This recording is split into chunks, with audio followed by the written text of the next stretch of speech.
പണിയുണ്ട്. ഇത് പഴുതെന്താ ഞാനറിയില്ല. ഇത് തിന്നാൻ പറ്റുമോ അറിയില്ല. ഇത് പഴുത്തിൽ നിൽക്കുന്നുണ്ട്. ഞങ്ങൾക്കത് പക്കി ഞാൻ കാണിച്ചു തരാം.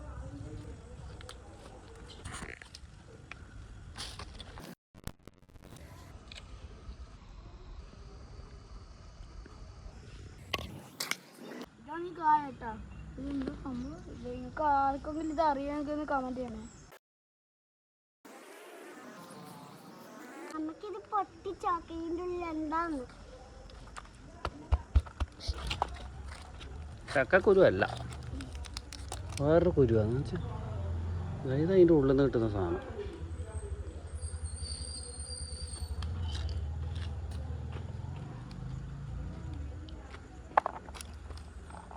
ഇതെന്താണെന്തോ ഒരു ഐഡിയ ഇല്ല.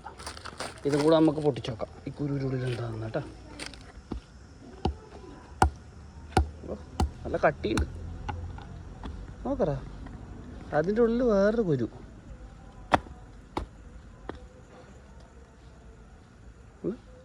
അതിൻ്റെ ഉള്ളിൽ വേറൊരു കുരു കഴിഞ്ഞു. അതിൻ്റെ ഉള്ളിൽ വേറെ കുരുവൊന്നുമില്ല. ചിലപ്പോൾ പറയാൻ പറ്റില്ല. ഇതാണ് ചെറിയ അടക്ക പോലത്തെ വേറൊരു സംഭവം കേട്ടോ. അടക്കയല്ല, കാണാൻ അടക്ക പോലെയുണ്ട്. അടക്കയുടെ ഉള്ളിലില്ലേ അതുപോലത്തെ ഒരു സംഭവമാണ് ഈ കാണുന്നത്. എന്താ ഇതിങ്ങനെ ഉണ്ടായിരുന്നു. കണ്ടാൽ ശരിക്കും നമ്മൾ അടക്ക തന്നെ ഉണ്ടാ. എന്ന സംഭവം ഒരു ഐഡിയ ഇല്ല. അത് അറിയുന്ന ചിലപ്പോൾ എന്തെങ്കിലും നല്ല ആവശ്യങ്ങൾക്ക് ഉപയോഗിക്കുന്നതായിരിക്കും. നമുക്കിത് അറിയാത്തതുകൊണ്ടായിരിക്കും. ഇഷ്ടം പോലെ പിടിക്കും, ഒരുപാട് പിടിക്കും.